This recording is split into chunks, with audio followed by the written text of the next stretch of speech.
So we are in chapter 4 that has to do with collective phenomena in active matter. And as I said yesterday, I'll be focusing on phenomena that can be described by, well, on scalar active matter. So I'm really talking about particles that are spherical, no axis, no arrow, nothing. So the kind of particles that I was interested in, and I was talking about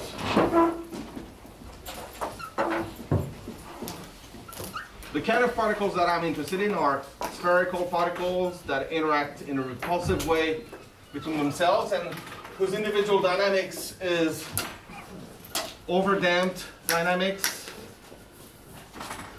Then there is the repulsive force created by the other particles, which is short range. And then there is some self-propulsion force, V0 UI. UI is independence from particle to particle, and it's for the model for which we know how to do things. This is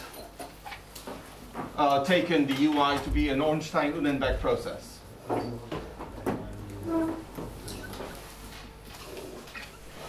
So yesterday we were discussing the kind of collective effects that emerge when you put an assembly of such particles together. So I want to finish that up. I want to address also the question of whether, after all, the dynamics of such a system is really out of equilibrium or not, whether it is or not out of equilibrium. And then I will hop on to something slightly different, and I will try and adopt a mesoscopic view of such systems, somehow to try and describe them without too many details, because here we're depending on the potential, on the specific statistics of the self-propulsion force, and I will be trying to come up with a description that avoids all these unnecessary details, just to describe in phenomenological terms the phase transition, the phase separation that occurs between a dense phase and the liquid and the dilute phase. So that will be most of probably half of what I want to tell you today, and then we'll move on to another chapter when time comes. Then let me just resume where we stopped yesterday. So, as I said, we have this bunch of interacting particles, and at least in the tau goes to 0 limit, and when tau goes to 0, we know how to determine as a perturbation in powers of tau, we know how to determine the stationary distribution. And I'm not going to copy that, but we could find some explicit expression that involves grad squared, the force squared, etc., etc. And I commented on the fact that there were two-body terms, as expected, that are effectively attractive. And there's also the emergence of three-body terms that we can see from the formula themselves. But I did not address the question of, okay, it's not because I compute some difficult stationary distribution that it's actually telling me about the equilibrium or non-equilibrium nature of the dynamics. And this is what I'd like to discuss right now. We can compute the stationary distribution.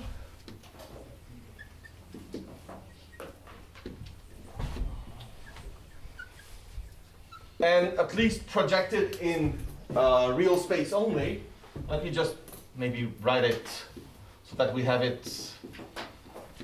So there was the Boltzmann part, and phi here is the total potential energy,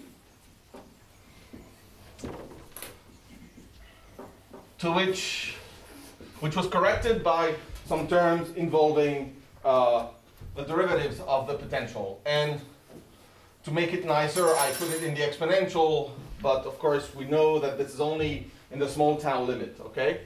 And this is grad I phi,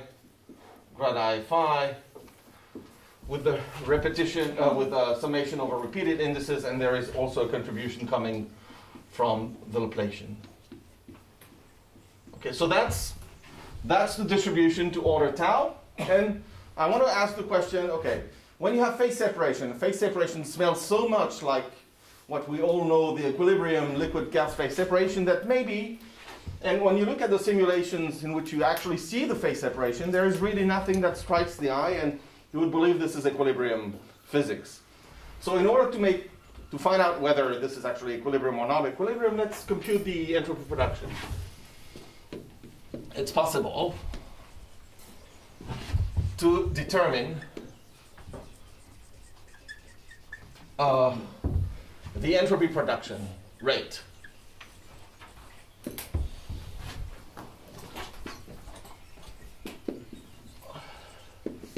So how would I do that technically? Since the UIs are Gaussian here, then the distribution of UI is Gaussian, which means that the distribution of R dot plus the force minus the force is Gaussian. And since this is Gaussian, I know that the weight of the trajectory for all the particles is going to be given as e to the minus R dot plus the force, squared. I can look at the effect of time reversal on this, and I can determine the entropy production rate by making,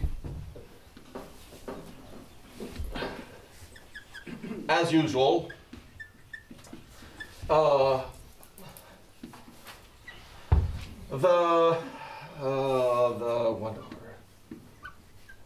determining the log of the forward trajectory, of the probability of the forward trajectory divided by that of the backward time reverse trajectory, and I have to average all this with respect to the measurable trajectories.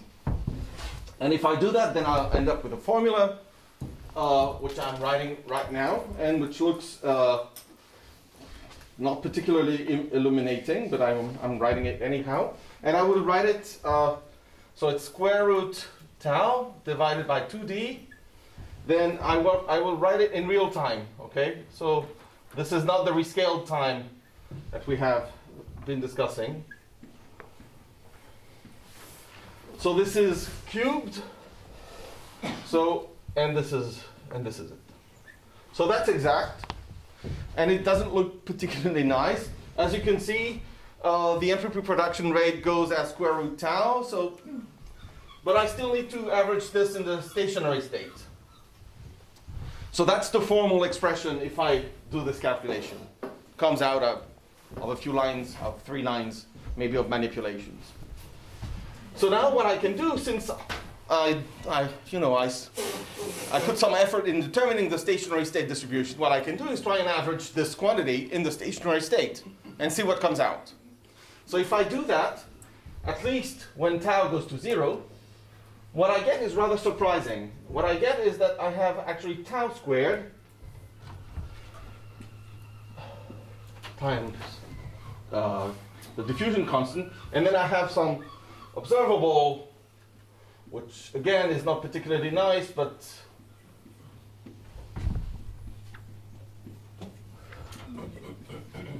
which I have to average. But now I have to average that with the Boltzmann distribution. Right? Only that part, the leading order part,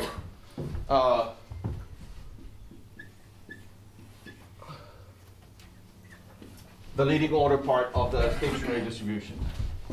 And I think here the message is quite interesting, because if you look at the entropy production as it is right here, you see that while formally this is square root tau, when you actually put in the stationary distribution, what you end up finding is that there is no entropy production to square root tau, or even tau to the 3/2.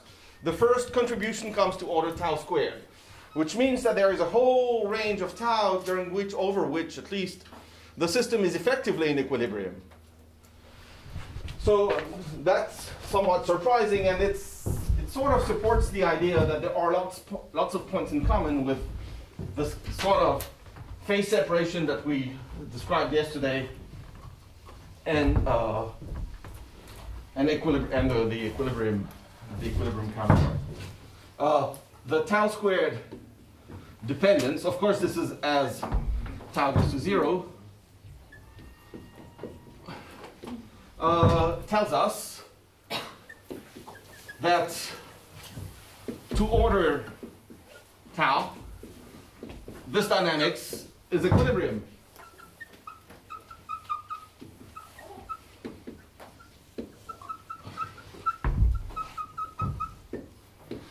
And I want to stress also that at least to order tau, when you look at that, to that order,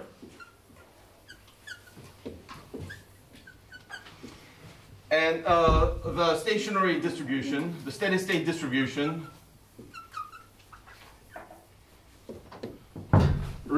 retains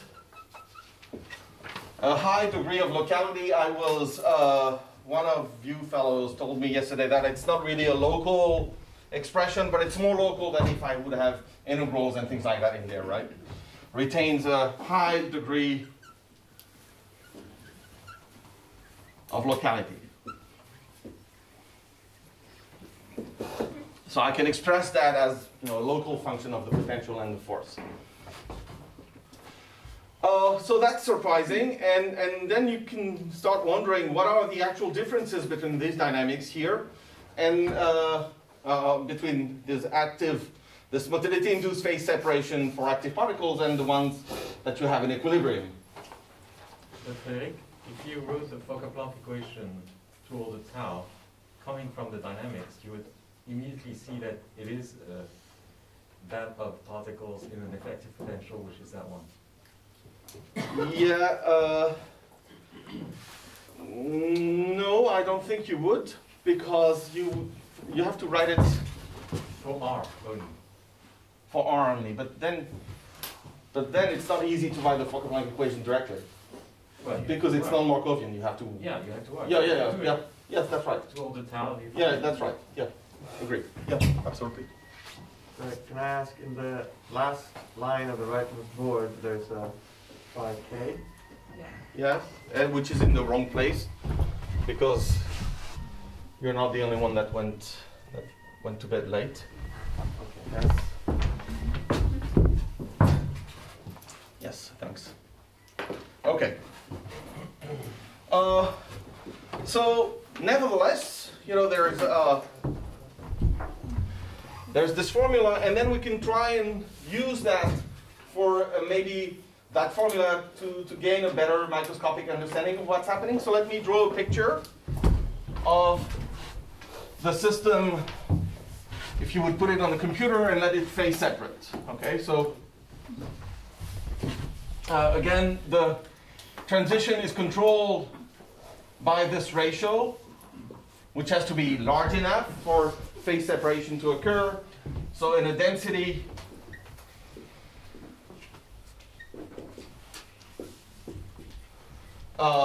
persistence length over interaction range diagram, you would have something like that. So if you look at the system. Frédéric? Yes? We have the same question. Usually you don't put the P-trash when you define the entropy production. Before it was just this one is average. Okay. Thanks. So this is either the instantaneous observable, or you take the average if you want to actually compute that in the stationary state. Good. Thanks. Yeah, maybe I wrote it only once with the P-trash, and that's really the Kullback-Leibler divergence.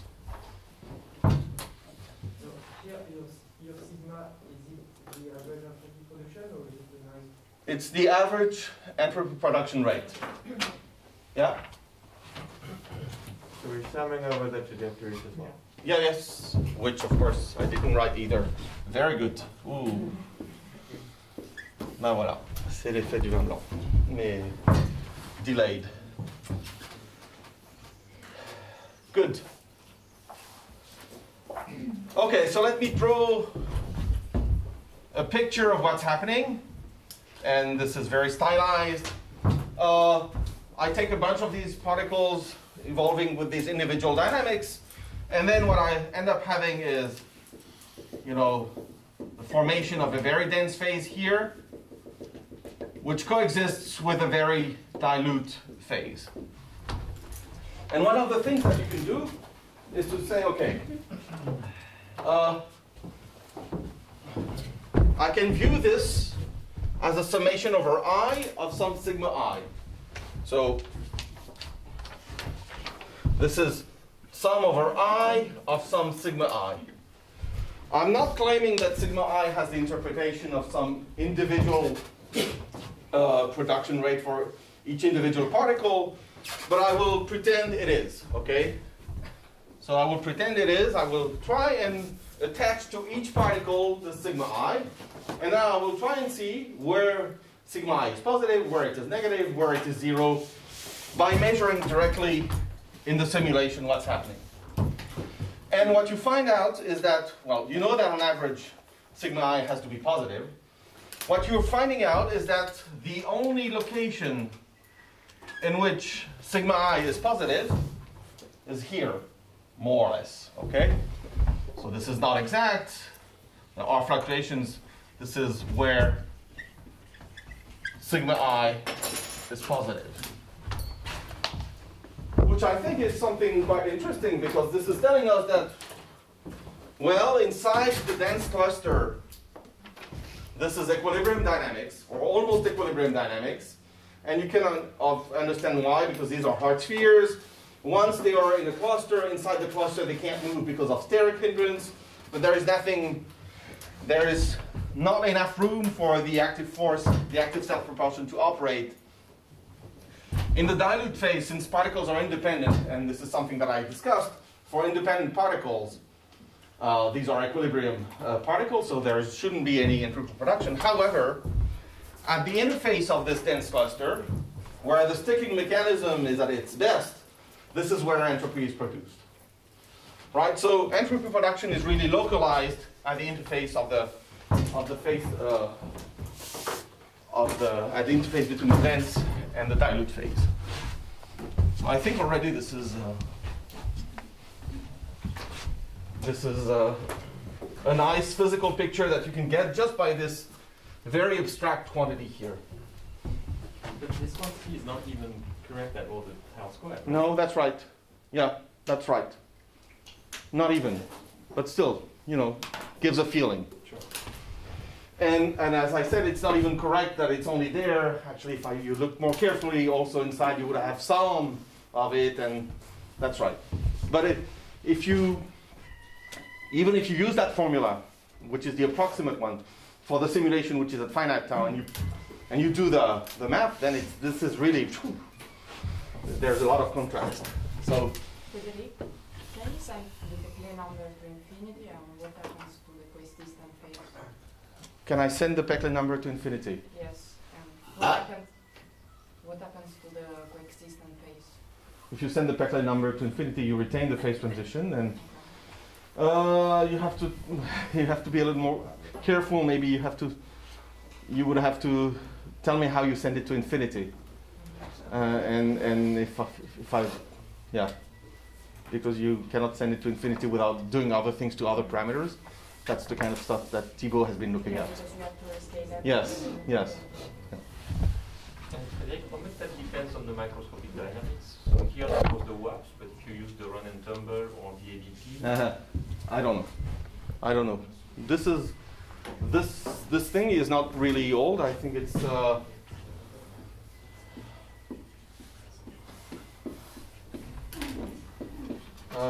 so I'm not even using the historical approach here. But I'm going to use that to support the phenomenological approach, which came 7 years before. But you know, when you're lecturing, you don't have to be consistent, you know, with history. Okay, so let me write it.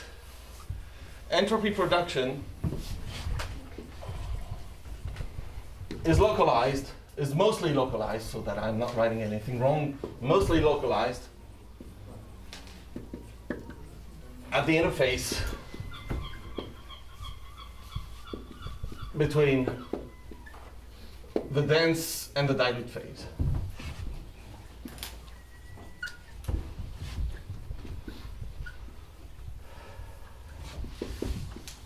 Where the density gradient is the largest.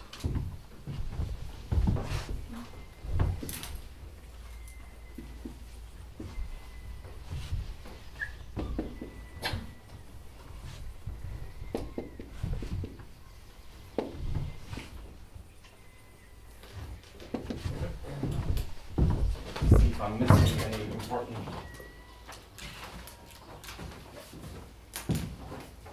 Okay, so that's the picture that we're with. And now what we'd like to do is to attempt, we know how to describe phase separation in equilibrium. This is done via a kind of Cahn-Hilliard theory or model B dynamics. So what I want to do now, I want to do a little detour via equilibrium physics, tell you about model B and Cahn-Hilliard very quickly. And then I'll move on to how to do the same for active particles. There will be a black box at some point, and the black box will be Julien's lectures that will fill in the gap. Okay? So let me tell you what I'm. So we have our message, we have some idea of what's going on here. And before I go to the description in terms of mesoscopic fields of this transition, let me use a little detour via equilibrium dynamics. Detour via equilibrium.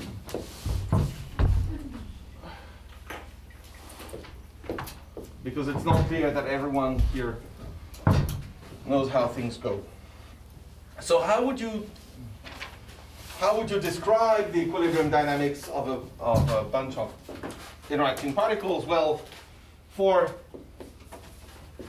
particles that are evolving under the action of some two-body potential, two-body force, which may have some attractive part, as you would need in order to trigger phase separation mechanism, plus some eta I. Then, if you're interested in writing some equation for the density field, our goal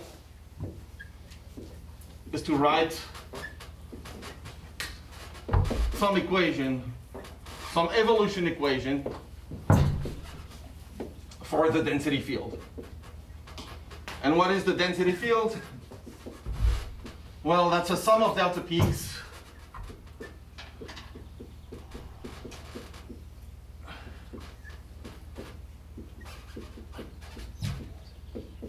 and I'm summing over all n particles. So that's really the microscopic density. It's not coarse-grained at all at this level.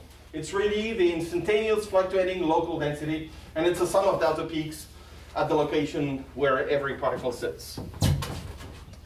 Then my goal would be to write an equation for this rho. So there are techniques for doing that.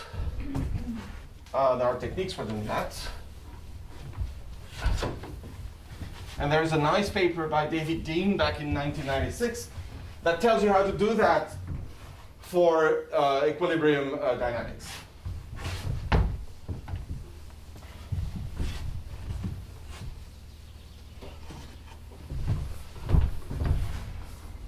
So the idea is to write this, the time derivative. This is a Langevin equation with no multiplicative noise, so there is no ambiguity. So after all, I can very well say that this is also in strato. And if this is strato, then I know that differential calculus can be done without thinking. Okay, so I'm using strato. And this is what? Let me. I have dx, and here I have the particle current that shows up.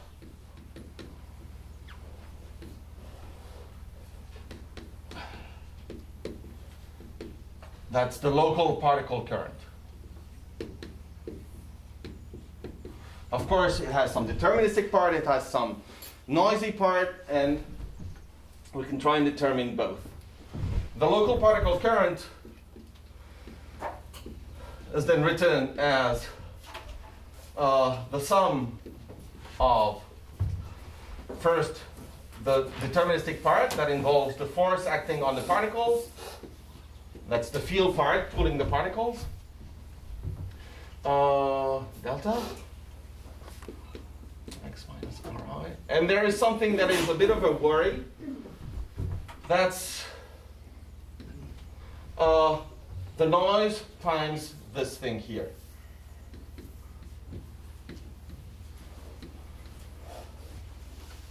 And you have to be a little careful because since we're doing that in strato here, we have to remember that this guy here is evaluated not really at time t, but at times t plus delta t over 2.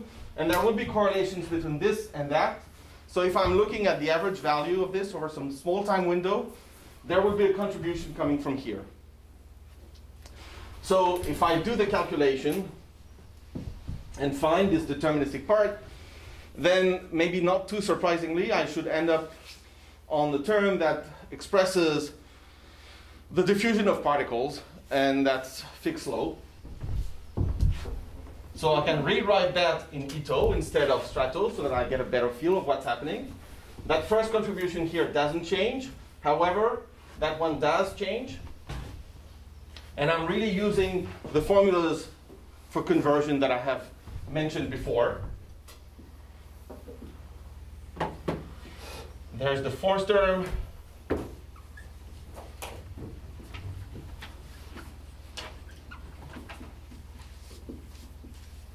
Or for those that are more inclined to math, you can use Ito's lemma directly without, this detour via strato. Minus t dx delta x minus ri. And there is still the noise term, but now the noise term has to be understood in the Ito sense.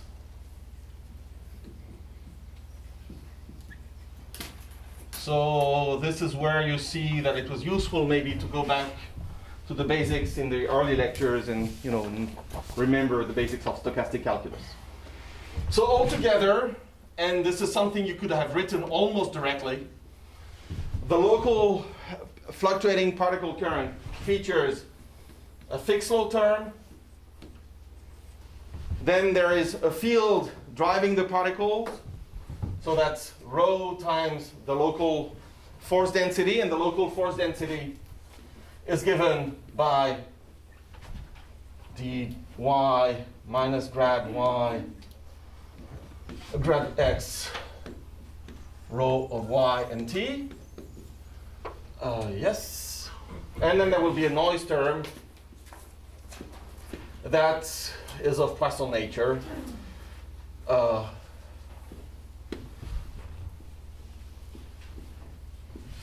So you could think that I'm happy with that. I'm not quite happy, actually.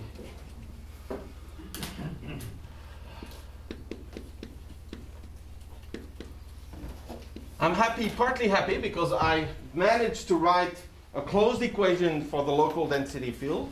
It's a local fluctuating equation. However, if you look at the equation, and if for some reason you put an interaction potential that has some attractive part and some short-range repelling part, then you don't see this phase transition, phase separation come out very well, because it's all hidden in there. And that's kind of expected because you haven't done much physics yet. Physics hasn't come. This is just math. And rho here is very microscopic. Even though it's nice to have this, then there's still some work to do before you move from this microscopic rho to some coarse grain field on which you can see with your eyes almost directly on the equation for this coarse grain version of rho the existence of a phase separation. So you need a coarse graining step and maybe some other approximation. And for me, this is going to be as I said, the black box, that I'm not going into the details of that, and that's for Julien. So Julien will tell you how to bridge the microscopics to the mesoscopics. Okay? And he will do that maybe from equilibrium or directly for active particles, and then progressively it will go up to larger scales. So, however, if I follow the recipe by Julien, then if I introduce some local coarse-grained density field, and I'm going also to write do some rescaling of the field, and assuming that a phase separation occurs between a dense phase and a dilute phase, rho high minus rho low, and this is rho high minus rho low. Rho high is the high density,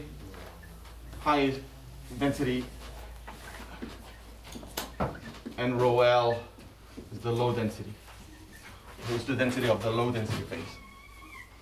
So I like to write some effective equation for the dynamics of this at a scale in which somehow the phase separation is apparent. But I want to retain some fluctuations in phi. And since you have, this is lecture 1 by Andrea. Remember, lecture 1 by Andrea. What did he say? Well, he said, okay, if I want phase separation, I need to somehow put some energy function that has a double well structure. So if f of phi has the following form, then you can be sure that, in equilibrium you will have phase separation. So there was some phi squared with a negative mass, so you can view A as being negative, and there was some stabilizing term like this. And then he also sprinkled a bit of space fluctuations to prevent the order parameter from fluctuating widely. So there's a cost for forming interfaces, and there was something like a grad phi squared. And that's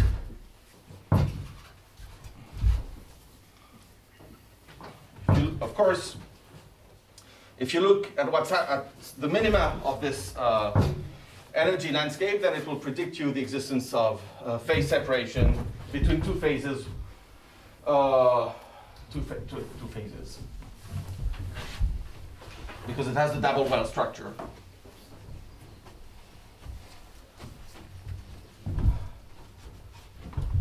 Of course, I'm doing dynamics, so phi must have some evolution rules. Since phi is some fluctuating field,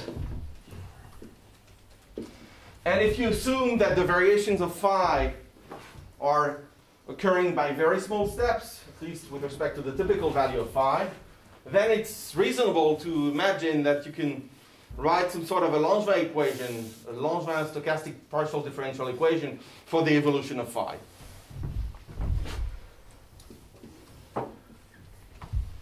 And the right-hand side should be designed in such a way that if you're looking at the long-time behavior, you should have an equilibrium distribution for phi, which is up to some normalizing factor given by this. So you have to design the right-hand side here so as the stationary distribution to be this one.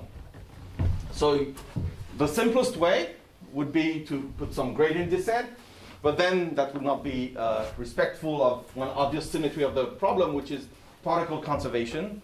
So you know that whatever you're putting here should have the form of a conservation equation. So that's, otherwise you're not respecting local particle conservation. And let's see how this goes. What kind of ingredients can you put in J? Well, you have already some idea from here. The ingredients that you can put in J are some mobility, which depends on the field. Then there will be the gradient of the local chemical potential. This is the local chemical potential. And there will be some noise, plus noise. which I will take to be Gaussian and white. Of course, it has to be Gaussian and white in such a way that I respect this, okay?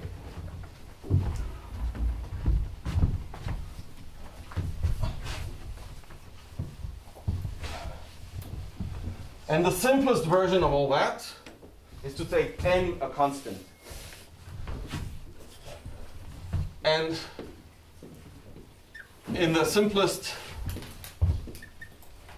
case, m is independent, does not depend, or weakly depends, but doesn't depend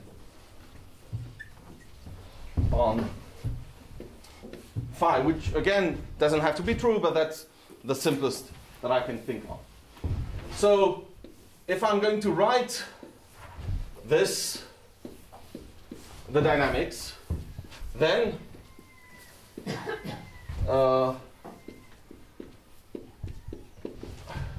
with this choice of normalization of the noise, then I can assure you, and I should put indices, I can assure you that you actually sample in the stationary state distribution. So how would you prove that? Well, we have this all-purpose tool that is very useful and very easy. You would just have to compute the entropy production associated with the field phi. And then you will realize, and we will do that in a second, that, well, if you compute that, and if you choose the initial distribution to be this one, then the dynamics respects detailed bounds with respect to that one, and it's fully equilibrium. So, how do we do that? This choice indeed leads to zero entropy production.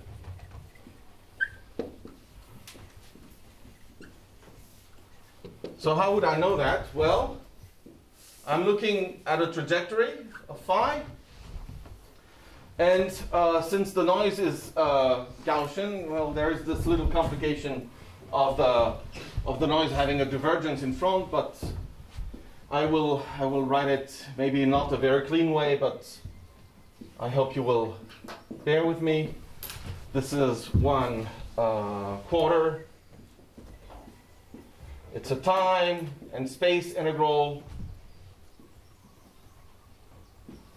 of phi dot.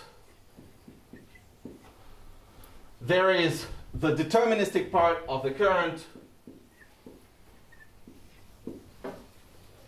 which is that one.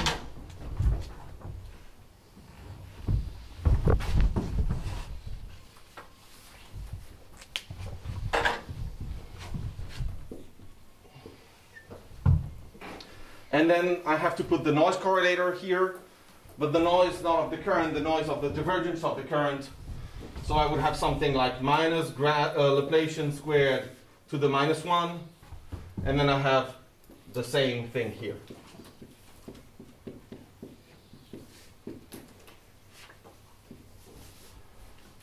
Okay, so if I look at entropy production here,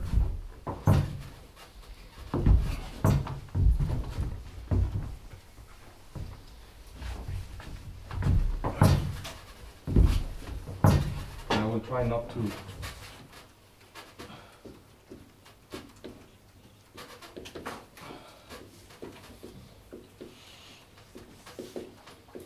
then what I see is that by changing the arrow of time, I end up having minus an integral here over time and over space.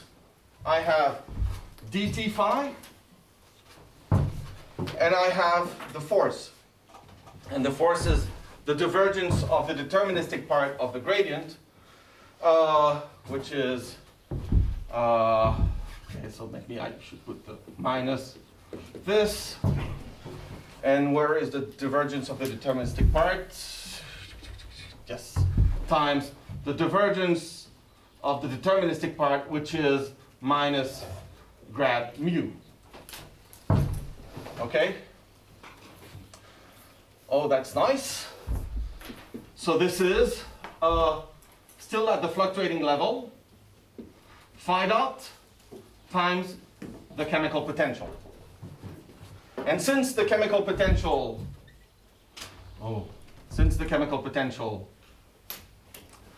is dF over d phi, this contribution here can be integrated, and that's minus F at the final time minus F at the initial time. And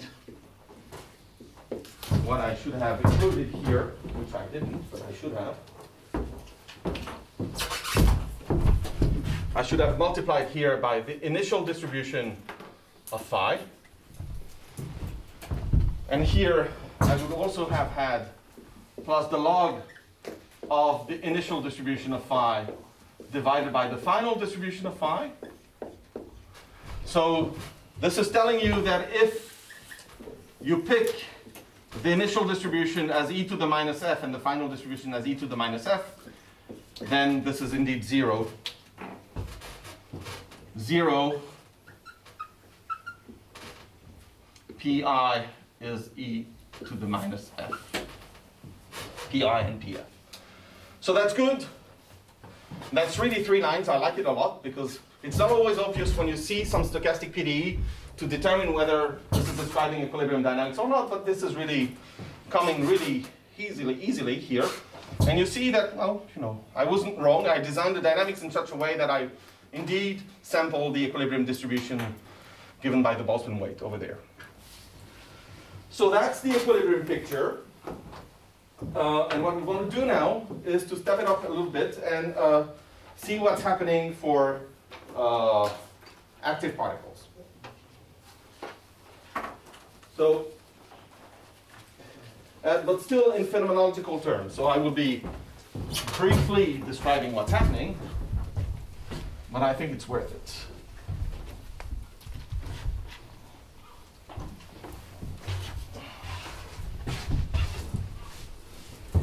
Just a question in the meantime. So the previous Lafferty distribution that we had before in the previous calculation, Yes. the one that was not Boltzmann. Yes. Did you have detailed balance with respect to that one? Yes. If I compute entropy production, it's 0. Yeah. Yeah, or to the order. that Yeah. order, Yeah. that order.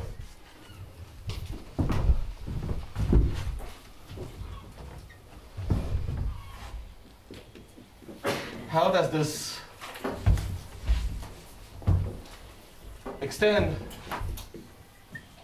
to active particles?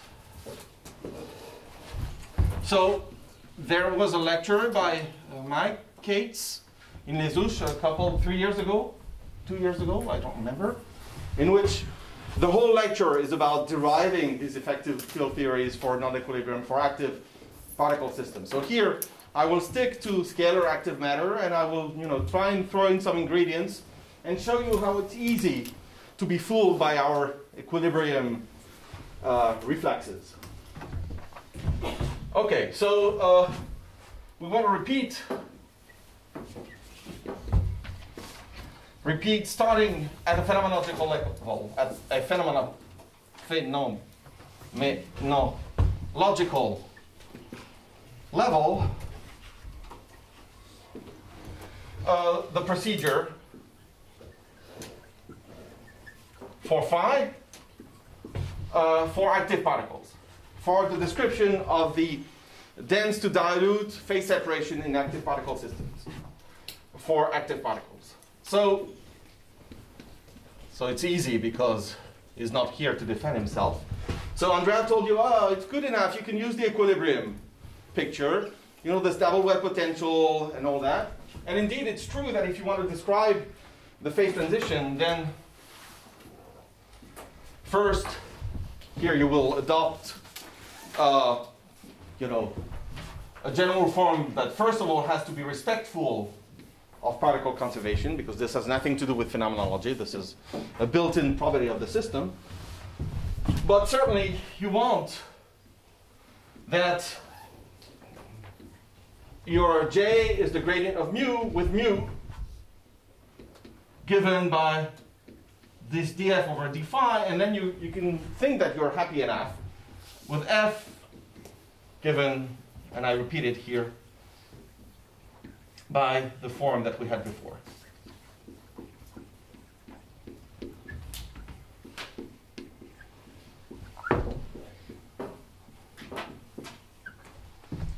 So, plus noise.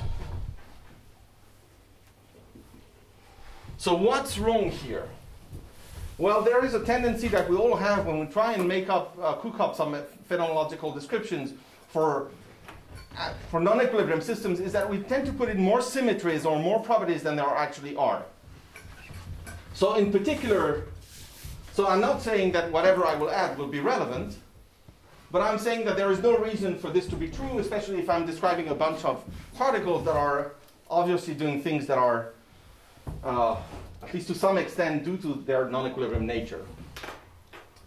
So first thing is that this structure here, which is telling us that there is gradient descent, that this is a force, right, a conservative force, there is no reason out of equilibrium for us to be resorting to a conservative force, even in this very large dimensional space of fields.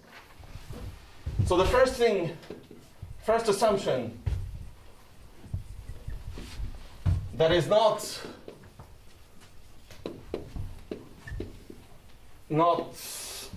justified, not that I justified much, right, but you will see that it's actually true that you have to be cautious. That is not justified is that mu doesn't have to be written as a conservative force. There is no reason. So first of all, you have to think of what it means to be dealing with a conservative force in terms of fields, and it is not necessarily easy. But you would like to add up here at least some terms that break this property, that this can be written as the functional derivative of some free energy.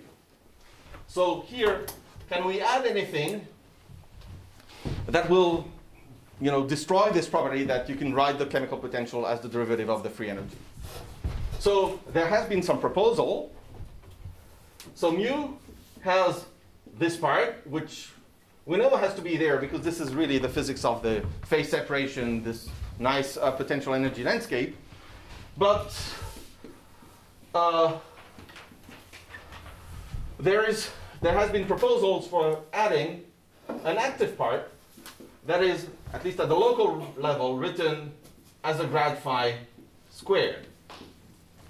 And if you add such a contribution here, that will not change anything to the phases, but this term can now be written as the functional derivative of some local functional. I should tell you who's done that. Of course.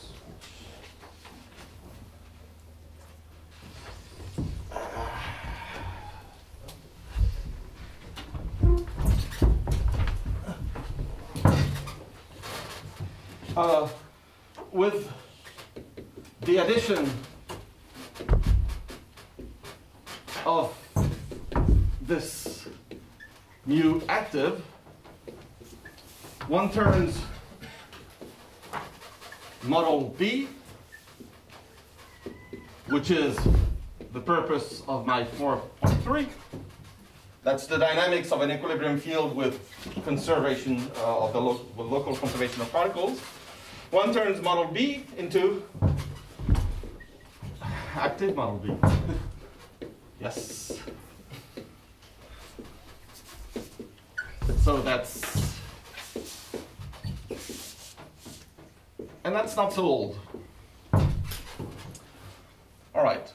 So then, of course, you would have to discuss whether including such a term has any physical consequences. I'll come to that right after. But that's not all. You cannot be happy just with that. It was realized a bit later, actually.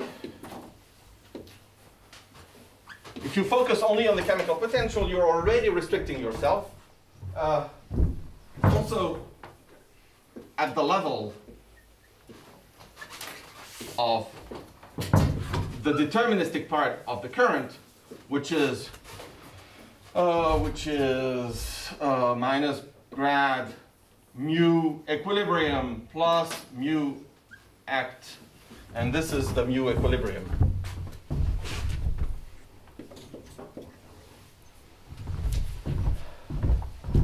I don't have to have this gradient structure at the level of the current, and I can add up also at this level extra terms that will not be consistent with the possibility of writing this in terms of a conservative function or force. And these terms, you can check afterwards. The lambda and zeta terms, they are the lowest order terms that you can insert into your description that are breaking detail bands or that are preventing the force to be conservative, and with the lowest possible lowest order possible terms consistent with the breaking of detail bands.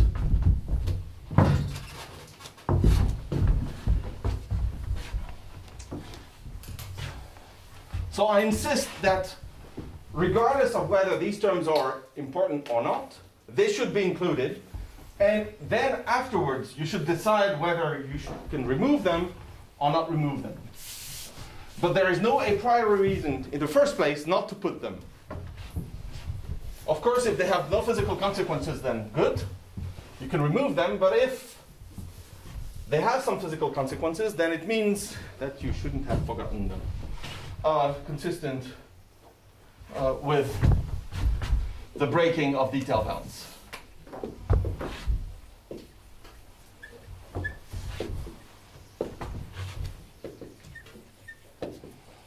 So Julien will tell you more about that, but when you look at active particles and you try and define some local chemical potentials, then you would think that, okay, if I have this phase transition between a dilute and a dense phase, do I have the equality of chemical potentials? The answer is no. So if you don't have the equality of chemical potentials, then it means that you should have terms that prevent this equality of chemical potentials to occurring at the level of the mesoscopic description. And these terms do that. They have other consequences. They will also change the shape of the bubbles, of the dense cluster. They will also be responsible for the emergence of interesting bubble dynamics inside the clusters.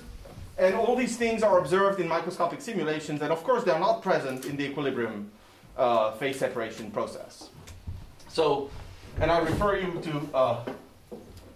to Cates, Nardini.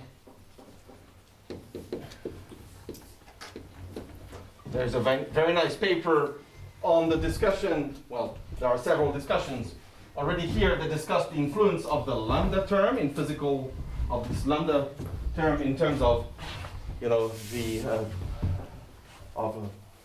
inequality of chemical potentials, but then this contribution here in terms of the dynamics and the appearance of the clusters. And that's active model B plus. Okay? So I will not say more about these descriptions here, but I will just make you remark that, of course, the way that these come into play, the way that they have been built, these terms, if I would compute the entropy production, so let's see, as a conclusion, because I will not say more about active matter, okay? As a conclusion, let's determine entropy production.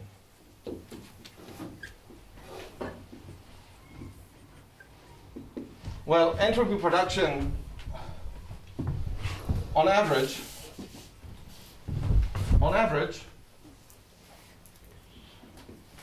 the sigma, which is the rate, sigma will be the space integral of the average of phi dot, the velocity, times the chemical potential. And I think maybe there was a sign here. And let's do that for zeta equals 0 so that it's simpler for me. Then what you have is this. Because up to boundary terms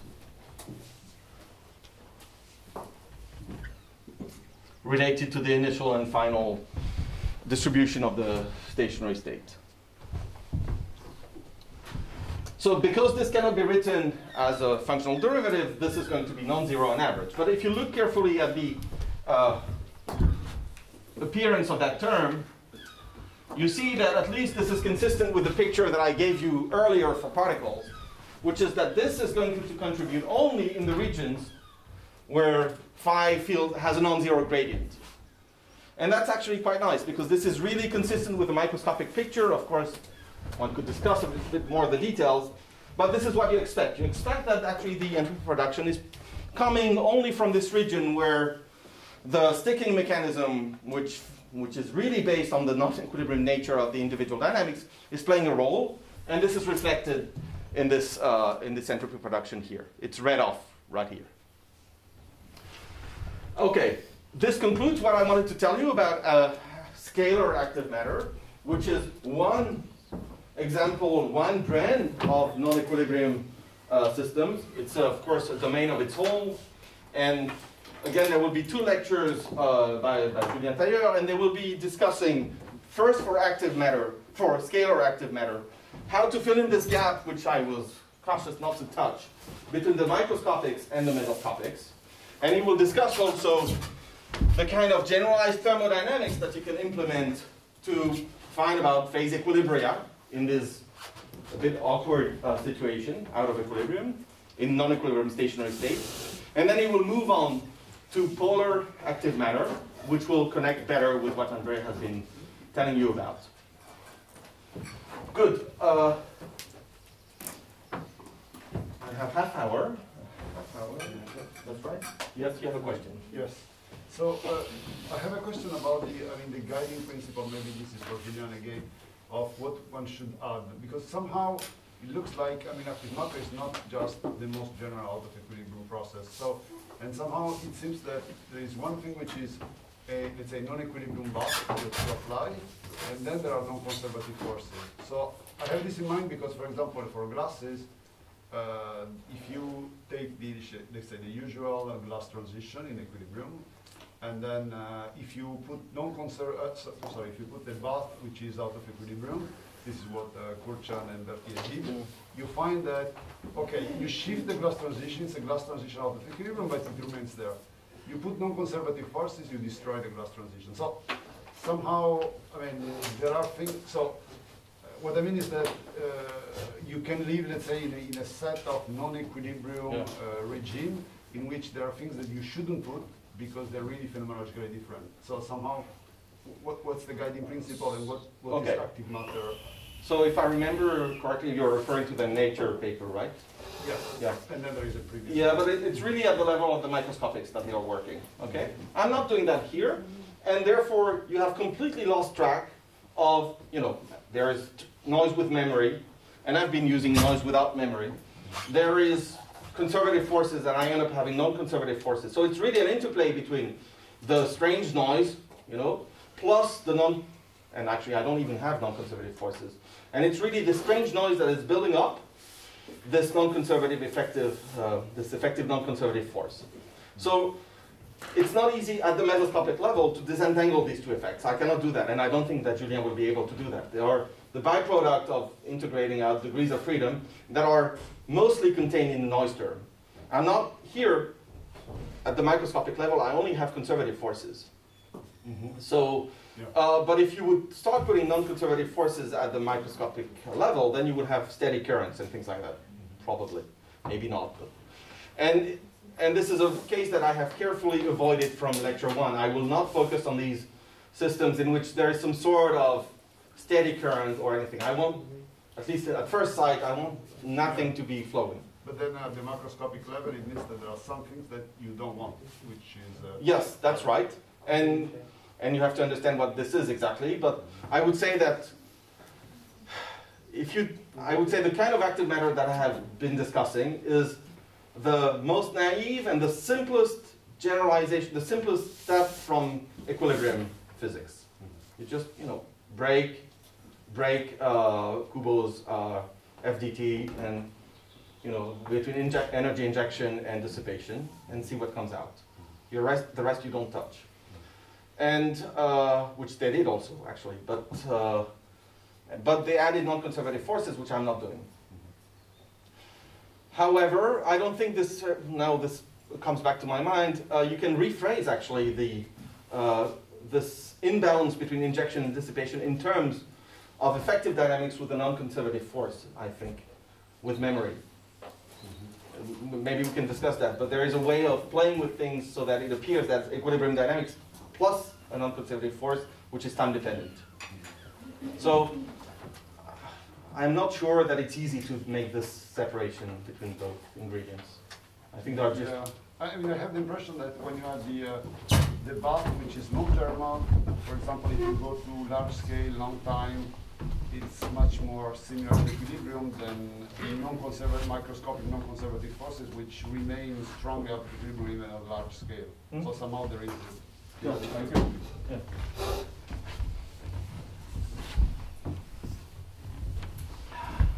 So, sorry, just to repeat, in this case, the introduction of this term was suggested by an argument which is Landau style. I mean, Yes. The lowest order, that was it. That were breaking this conservation. That's right. Lowest order that is breaking detail balance. Because there is no reason to have detail balance. And the physical meaning comes only a posteriori. I mean, when you said that there was this, it was present right at the boundary, and that was connected with the gradient. Yes. That came a posteriori. I mean. Yes. And is there other observable that then one can obtain with the theory? And, with this, yeah. Yes, you can actually predict phase equilibria.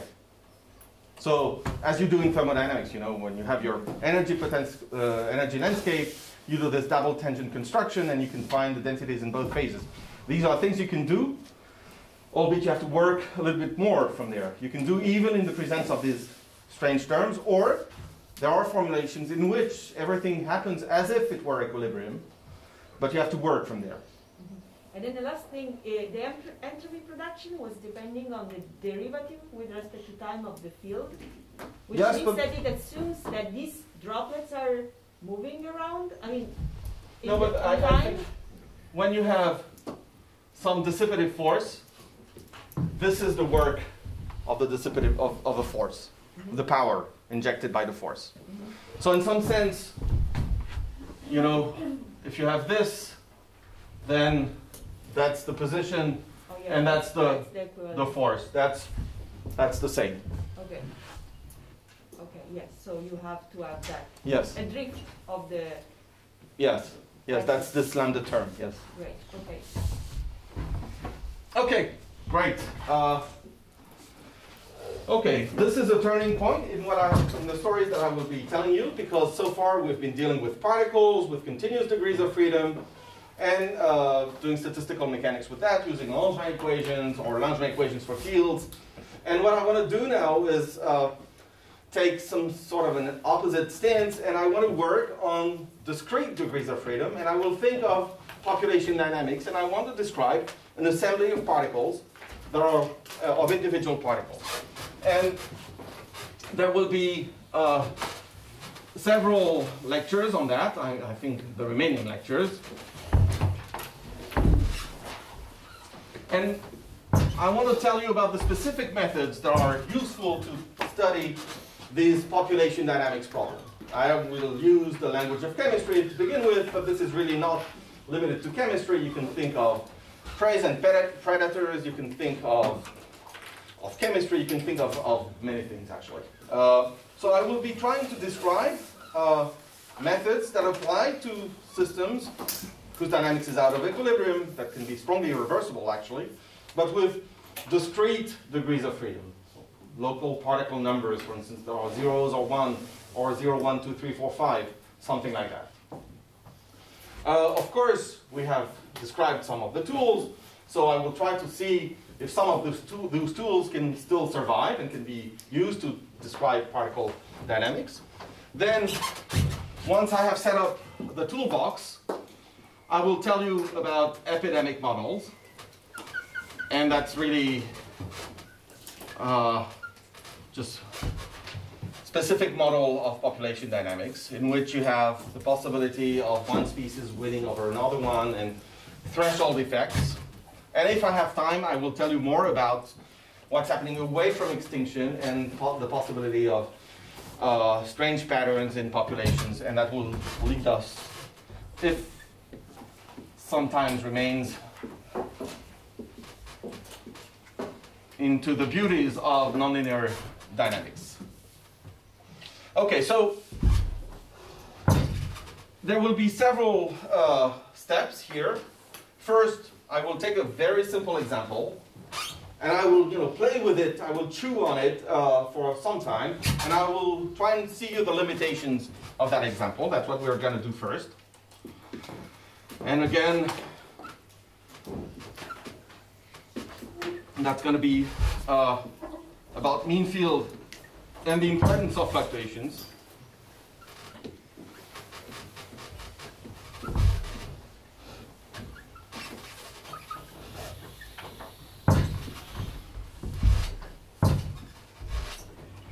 And then what we're going to do is that I will try and attempt a Langevin description, and then we'll see the limitations of this Langevin description, and then I will slowly move towards a quantum-like representation of master equations, and that will lead me to something called the Doi-Pellitti formalism that was built 40 years ago. And if I have time again, I will tell you things about the specifics of the one-dimensional case. So let me tell you about probably the simplest example that I know in which you can work out all these questions. You take a bunch of particles. I will call them A's. They are individuals, right? And they annihilate when they meet. They diffuse around and they annihilate when they meet. It's not totally something abstract, because if you look at the experiments, there are chemistry experiments from a group in the Netherlands in the late 90s, in which they were using a long polymer chain. So that's the long polymer chain. They would flash it with some light that injects energy into the chain, but it turns out that the energy, instead of remaining homogeneously spread over the chain, assembles into excitons, little packets, little bunches of energy that diffuse around. And when these meet, they annihilate. Not that energy is not conserved, but at the level of the chain, the energy is not conserved. However, there is light, which is emitted, and that is what is being measured. So by measuring the emitted light, you have some information about what's happening inside the chain and how the dynamics of this excitance is taking place. So if you want to write some, if you want to have some idea of how many of these particles remain in the chain after some time t, then the idea is to start from chemical kinetics.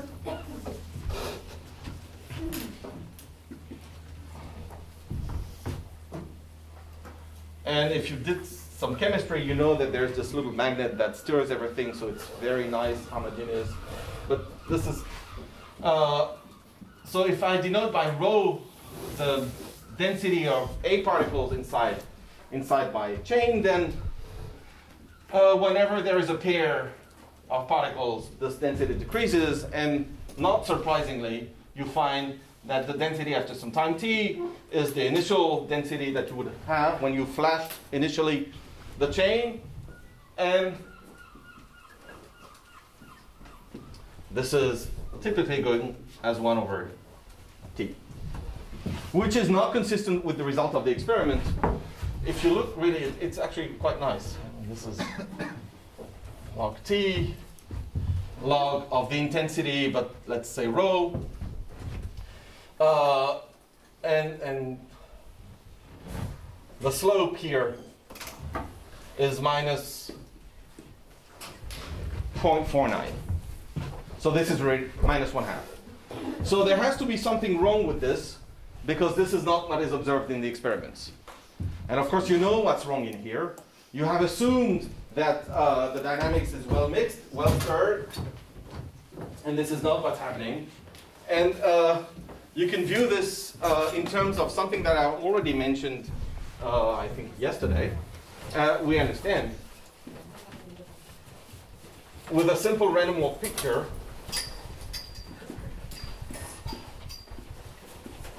why this is so.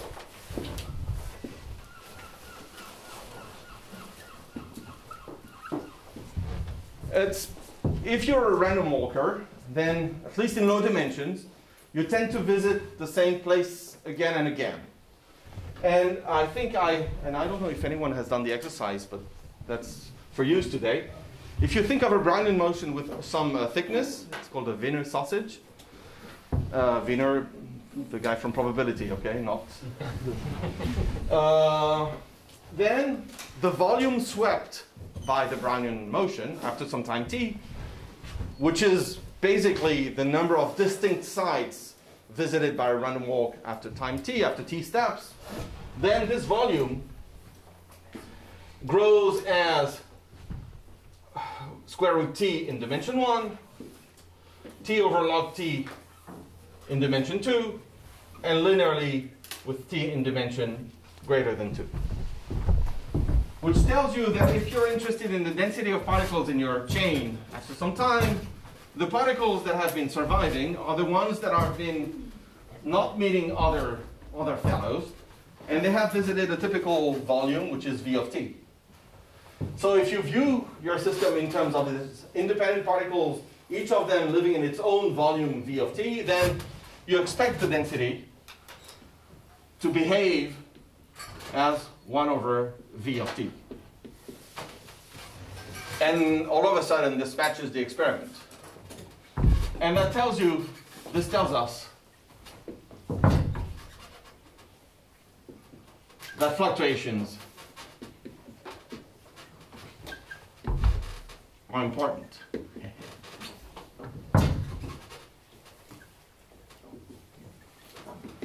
Of course, here I'm lucky, and I know this example by heart. But maybe in other examples, it's not so easy to find the correct reasoning and to somehow guess by a simple hand-waving argument based on random walks how the behavior, the actual behavior in terms of including fluctuations is. But that's what we're here for. We're here for deriving methods that allow us to capture these things.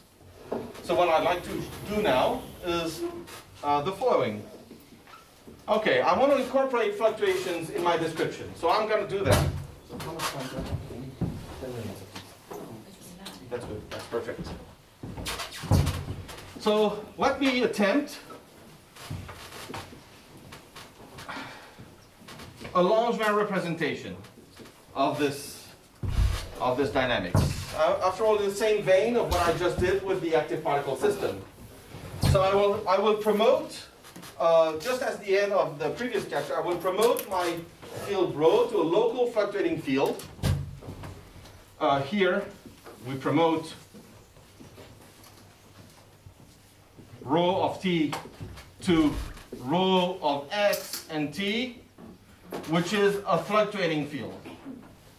So I assume that it's possible to write some sort of a coarse-grained description in terms of the field rho, fluctuating field.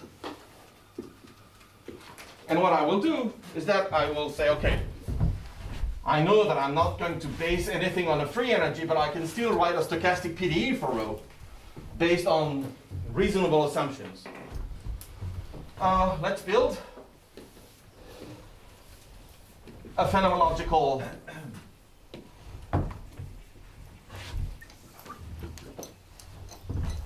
stochastic PDE for rho. So what kind of ingredients would you like to put in there? Or at least you want to express the fact that particles are diffusing around, so there will be a diffusion term. with some diffusion constant. There has to be some sort of a reaction term that is expressing that when two particles meet, they just go away. That's called a reaction diffusion equation, but we want to do better. And what we'll do here is that we'll add up some noise. Okay, so let's do that. Some noise, and I want the noise to have, I will postulate the noise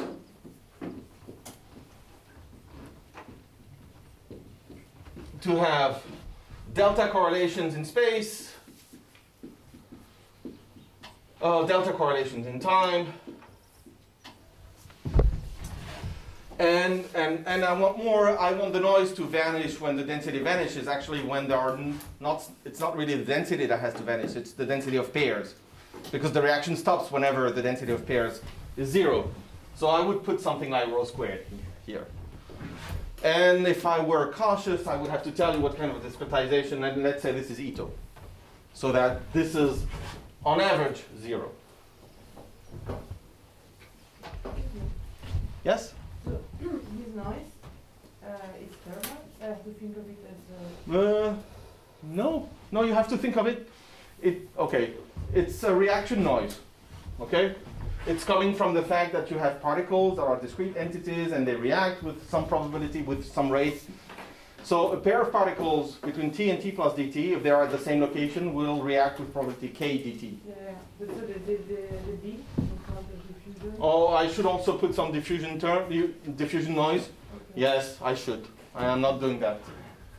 Because that's enough for what I'm doing here to show you that there's a problem. Okay, good. So I know I'm interested in fluctuations, and I want to see. Let's see how density fluctuations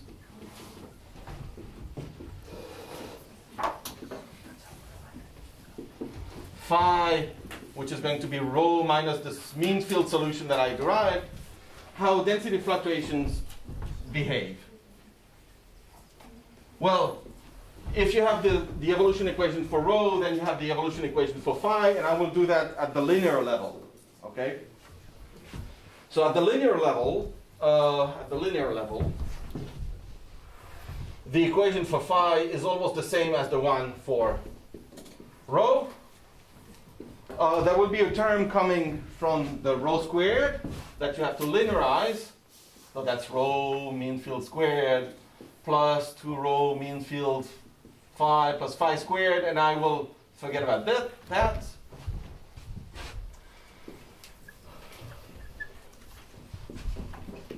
Phi, and maybe I should incorporate, maybe that's easier. Well, I don't know if it's easier, but I will incorporate, maybe I should put a constant here. This rho squared mean field with some white noise. So here, this is delta correlated, the eta. So I'm doing things, to linear order in the field and in the noise.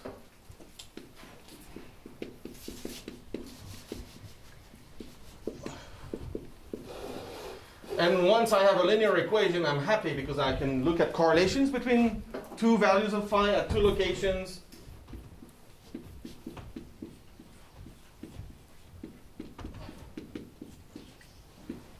That's what I'm interested in.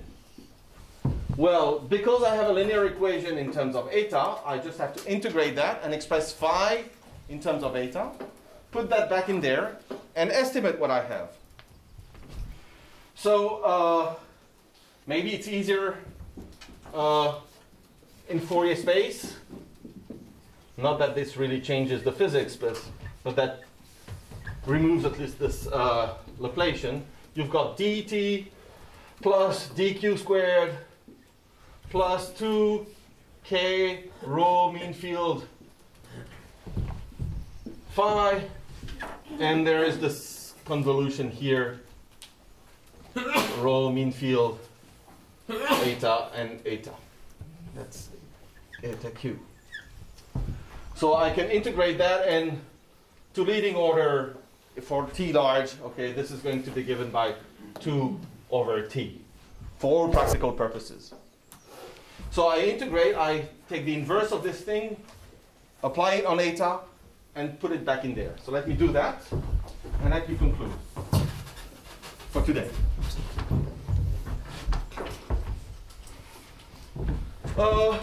So phi q of t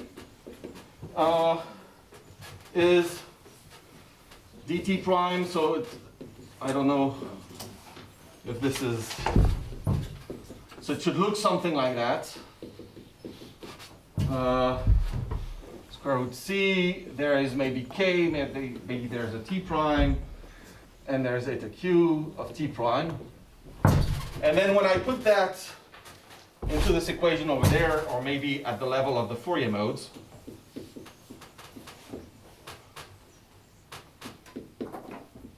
T1, T2, then I end up on the following formula that I want to comment before you're free. That's good. Okay, so that's dt1 prime, dt2 prime. It doesn't look too nice, right? But I'm not interested in the specifics. I'm interested in the physics, which is in there.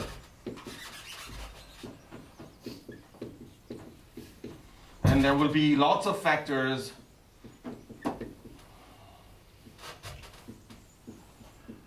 And I'm writing them just for you to know that it's possible to write them. And there will be the delta here, T1 prime minus prime, that is coming from the noise correlation. What I'm interested in here is the following. It's not really in the details. It's the fact that this is positive. And this is really interesting, because we know that cannot be. We know that cannot be, because these are like vicious walkers, you know. They don't like to be together, because if they hit one onto the other, then they disappear. So you're expecting that these walkers should be anti-correlated, not positively correlated. So because you expect these anti-correlations, the sign that you expect here is certainly not this positive sign here, which is surely wrong. And we know that at least since Michael Fisher 1984 paper on vicious walkers. You shouldn't have positive correlations. You should have anti-correlations. And my goal now will be to tell you how we can actually capture these anti-correlations by using a better controlled formalism than these phenomenological guesses. And I will stop here with that today. Thanks for listening.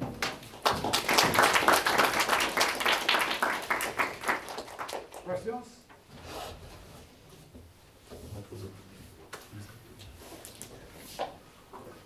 All right, if there are no questions, I have a question. So for the second week tomorrow, how many vegetarian sandwich? So please raise it. Wow. How many?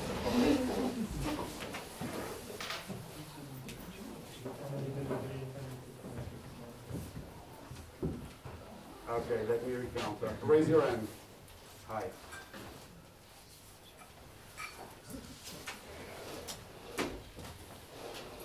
All right, thank you.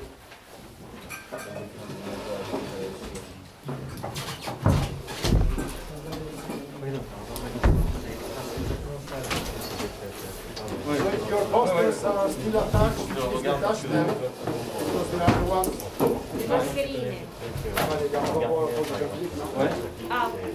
So detach your posters so that the ones that they have to attach there.